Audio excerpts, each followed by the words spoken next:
मोटा अनाज नहीं, ये फायदे का सौदा है। सुंदरनगर के पलोटा गांव में आजकल अपने पारंपरिक अनाज यानी मोटा अनाज, जिसे अंग्रेजी में मिलेट कहा जाता है, को किसान उगा रहे हैं। जैसा कि आप जानते हैं कि वर्ष 2023 को अंतर्राष्ट्रीय स्तर पर मिलेट ईयर 2023 के रूप में मनाया जा रहा है। ऐसे केंद्र और प्रदेश सरकार और कृषि विश्वविद्यालय पालमपुर के vice chancellor doctor H K. Chaudhary के प्रोत्साहन से राष्ट्रीय किसान से सम्मानित संजय सतलानी ने अपने गांव के 100 किसानों को मोटे अनाज की खेती करने के लिए न केवल प्रशिक्षित किया, बल्कि उन्होंने इस वर्ष कोदरा, कांगनी की फसलें भी उगाकर तैयार करवा दी। संजय के अनुसार मोटा अनाज उगाने के लिए न ज्यादा सिंचाई की जरूरत होती है और न ही रासायनिक खादों की। उन्होंने कहा कि कमाई के तौर पर यह एक नकदी फसल की तरफ फायदे का सौदा है। उन्होंने कहा कि इस काम को धरातल पर लाने के लिए पद्म श्री नेक राम शर्मा, कृषि विश्वविद्यालय पालमपुर के vice chancellor doctor H K. Chaudhary के साथ कृषि विज्ञान केंद्र सुंदरनगर के डॉक्टर पंकज सूद और उनके सहयोगियों के रहा है। जबकि इस गांव के पंचायत के प्रधान भुवनेश्वर ठाकुर ने तो सजन्य सतलानी से प्रेरणा लेकर स्वयं इस मोटे के अनाज की खेती कर डाली। आज फसल देखकर प्रधान जी और पंचायतों को भी इस कमाऊ और टिकाऊ फसल को उगाने की बात कह रहे हैं। इनसे मिलकर डीकेसीएल नेटवर्क के चैनल 2 NCTV के संपादक देवेंद्र कुमार ने ग्राउंड रिपोर्ट का जायजा लिया। हमारे साथ हैं राष्ट्रीय पुरस्कार विजेता और किसी ज़माने मल्टीनेशनल कंपनी में काम करने वाले संजय कुमार जी हैं।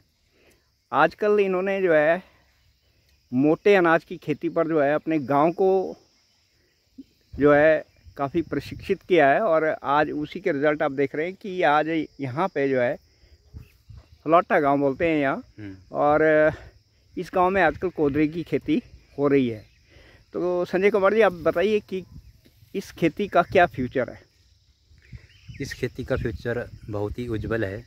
जैसा कि भारतवर्ष में जो है अंतर्राष्ट्रीय मिलेट वर्ष इस बार मनाया जा रहा है 2023 को, और इसके लिए भारत सरकार की तरफ से, प्रदेश सरकार की तरफ से, अलग अलग विभागों की तरफ से यहाँ पर जो प्लॉट है वो लगवाए गए हैं फार्मर के, और लोगों को इसके बारे में, इसकी जो, जैसा कि कोरोना काल में लोगों इसके बारे में पता चला कि इम्यूनिटी सिस्टम जो है इंसान का इससे बहुत ज़्यादा स्ट्रॉन्ग होता है, बहुत ज़्यादा उपयोगी है हमारे लिए। ये भारतीय फसलें हैं, इसको सीरियन के नाम से जाना जाता है। जैसे ये कोदरा है और इसके बाद ये चीना है, कांगनी है, इस तरह के ये 9 अनाज होते हैं जिन पर हम लोग काम कर रहे हैं। तो हमारी पंचायत में इसमें लगभग 100 के से अधिक फार्मर जो है ऐसे जो प्लॉट 1-1 बीघे के प्लॉट जिनके लगे हुए हैं उसमें काम कर रहे हैं। ऐसा नहीं है कि इसमें हम अभी से काम कर रहे हैं।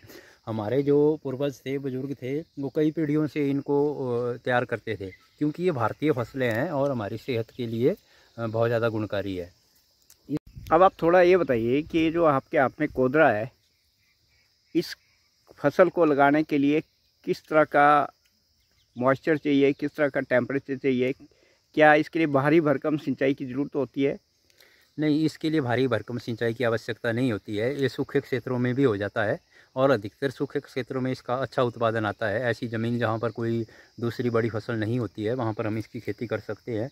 जैसे कि हमारे जो गांव के प्रधान हैं आदरणीय भुवनेश्वर ठाकुर जी, 1 बीघे का प्लॉट इनका लगा हुआ है, इन्होंने भी फर्स्ट टाइम लगाया हुआ है और ये बहुत बढ़िया फसल आई हुई है। देखो यहाँ पर ये बता रहे थे कि मक्की की फसल ज़्यादा अच्छी नहीं होती थी, तो कोदरा लिया हो तो कोदरे की एक अच्छी फसल तैयार हुई है। तो कोदरा ऐसी ज़मीन पे हो जाता है जहाँ पानी कम हो? हाँ बिल्कुल, इसको सिंचाई की कोई ज़्यादा आवश्यकता नहीं होती है और इसको हम दोनों प्रकार से, बिजाई से भी इसका कर सकते हैं और इसका हम ट्रांसप्लांट करके भी इसको तैयार कर सकते हैं। अच्छा, दूसरी बात है, जो खेती में खाद की बड़ी इंपॉर्टेंस होती है, क्या ये जो पारंपरिक खेती है हमारी है, इसमें खाद वही डालनी पड़ती है, यूरिया या जो भी केमिकल्स खाद है वो डालनी पड़ती है, या इसके लिए? हम लोग वैसे भी किसी प्रकार का कोई केमिकल इस्तेमाल नहीं करते हैं, प्राकृतिक रूप से खेती करते हैं। पर जो मोटा अनाज है, जैसे कोदरा है, कांगनी है, चीना है, कुट्टू है, कुटकी है, इन चीज़ों के लिए खाद की कोई रासायनिक जो खाद्य हैं उसकी कोई आवश्यकता नहीं है। और पानी कितना चाहिए था इनके लिए? पानी की भी इनके लिए ना के बराबर आवश्यकता होती है। जिस टाइम हम इनकी बिजाई करते हैं उस टाइम खेत में हल्की नमी होनी चाहिए। उसके पश्चात बिना नमी के भी तैयार हो जाती है, कोई ज़्यादा पानी की आवश्यकता नहीं होती इसमें।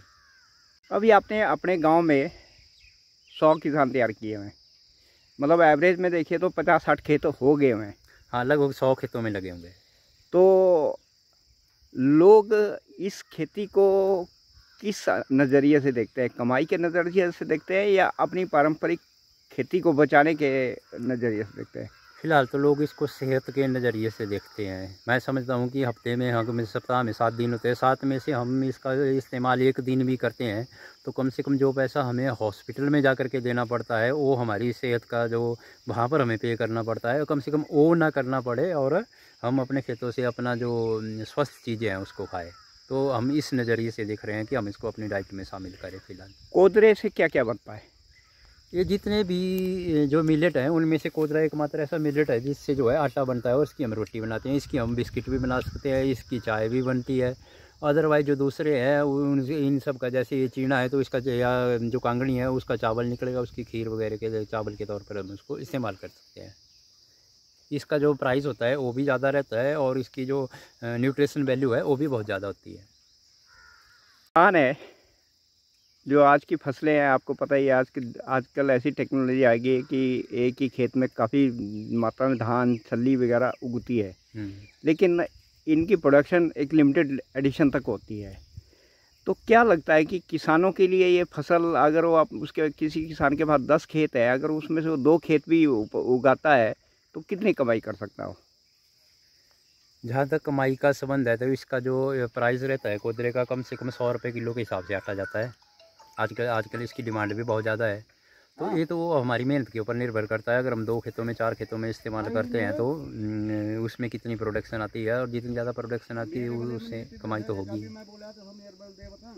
तो आप मानते हैं कि इसकी मार्केट आसान है? हाँ, मैं ऐसा समझता हूँ कि आने वाले समय में इसकी मार्केटिंग, क्योंकि लोग इसके बहुत ज़्यादा जागरूक हो रहे हैं और इसमें काफ़ी ज़्यादा डिमांड है बड़े बड़े शहरों में इसकी। तो हमारे यहाँ सुंदरनगर में भी अच्छी डिमांड है, तो हम लोग इसका प्रोसेस करके बेच रहे हैं। मतलब लोकल से लेकर नेशनल तक पूरी मार्केट उपलब्ध है? बिल्कुल बिल्कुल। मेरे साथ है भुवनेश्वर ठाकुर जी, जो फलौटा पंचायत, जो कि विकास खंड धनोटू के तहत आती है, के प्रधान है। प्रधान जी, आप ये बताएं कि आप खुद किसान भी हैं, तो ये जो खेती है मिलेट, मोटे अनाज की खेती है, इसके बारे में आपको कहाँ से जानकारी मिली? इस अनाज के बारे में जैसे हमारे इधर पंचायत में संजय सकलानी जी जो प्राकृतिक खेती खुशहाल किसान योजना है उसके तहत उन्होंने यहाँ शुरुआत की थी हमारी पंचायत में। उनसे हमने भी मतलब फिर इनिशिएटिव लिया कि इस बार मैंने भी मतलब ये मोटे अनाज की खेती, बाकी इसका जो पारंपरिक खेती है हमारे बुजुर्ग भी इसको उगाते थे, ऐसा हमने बुजुर्गों से सुना है। मगर अब सरकार भी चाहती है कि जो हमारा स्वास्थ्य बिगड़ रहा है या मतलब बीमारियां ज़्यादा बढ़ रही हैं, जैसे बीपी है, शुगर है, कोई ऐसी बीमारियां हैं, तो भाई बोलते थे पहले पुराने बुजुर्गों को हमारे ऐसी बीमारियां नहीं होती थी तो वो मोटा अनाज खाते थे। तो इनसे हमने सीख लेके इन्होंने मतलब इसकी ट्रेनिंग वगैरह भी की और इन्होंने यहाँ पर लगभग 100 किसानों को प्रोत्साहित किया। बीच में पंचायत का सहयोग भी रहा। फिर हमने अपने स्तर पर इसको इनके मार्गदर्शन में इसको ये किया। अभी आप पहले पंचायत के प्रधान हैं जिन्होंने इतना इनिशिएटिव लिया हुआ है। हाँ जी। तो और पंचायतों के लिए आप क्या मैसेज देना चाहेंगे? मैं सभी पंचायत प्रधानों को और मतलब सभी पंचायत वासी मतलब अगला आने वाली और पंचायतें जो हैं हमारे ब्लॉक के अंदर हैं उनको भी ऐसा चाहूँगा कि सरकार की जो चली हुई है मुहिम प्राकृतिक खेती खुशहाल किसान, सेंट्रल गवर्नमेंट की स्कीम है, तो इसमें सभी भाग लें ताकि आने वाले समय में मतलब इस अनाज की खेती ज़्यादा हो और लोगों का स्वास्थ्य भी बना रहे। आप मानते हैं कि ये जो ऑर्गेनिक जो आप मिलेट्स वगैरह की खेती कर रहे हैं इससे हमारे पशुओं, जो आवारा पशु, उनकी समस्या हल हो सकती है? यस, हो सकती है, क्यों नहीं। अगर ये जो छोटे जो ट्रैक्टर चले ना, छोटे जो खेत चलाने के लिए, ये बंद हो जाए तो पशु जो सड़कों में घूम रहे हैं, बैल, वो खेत में चलेंगे, लोग पालेंगे, उसको मजबूर होके खेती करनी पड़ेगी। खेती के बिना तो कुछ भी नहीं है। करोड़ों अरबों रुपये रखे हैं, वो नोट थोड़ी चापने हैं।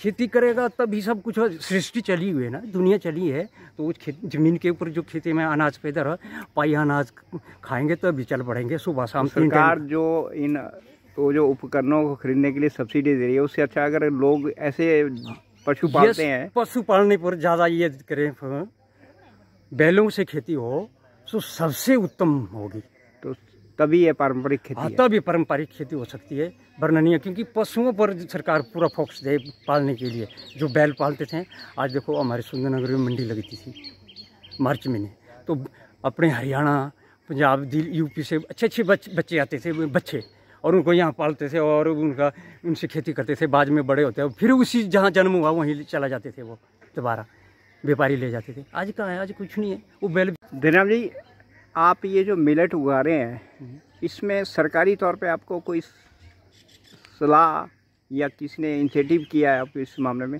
या अपने आप ही कर रहे हैं हम? नहीं, कुछ निर्देश मिले कृषि विज्ञान केंद्र की तरफ से कि भाई अब कुदरी की खेती करना शुरू करो भाई, तो हम कर रहे हैं। अपने सुंदरनगर कृषि विज्ञान केंद्र है, उनकी तरफ से कुछ आदेश मिले भाई चलो दोबारा करो भी, खेती करो, इसको भी करना जरूरी है। तो अभी आप इस खेती को कर रहे हैं, तो आपका उद्देश्य क्या है? आमजन तक पहुंचाना है या इसको मार्केटिंग अच्छी तरीके से करना है? अगर लार्ज स्केल में करेंगे लोग तो मार्केट भी हो सकती है। वैसे तो लोगों ने अभी तो थोड़ा अपने लिए जो भी है तैयार किया है। अभी इतने ये जो लगाया है खेत मैंने, इसमें मार्केटिंग क्या होगी? अगर लार्ज स्केल में काम करेंगे और कुछ सरकार कुछ इसको ज़्यादा प्रोत्साहन देगी लोगों को। किसानों के लिए क्या मैसेज है आपको?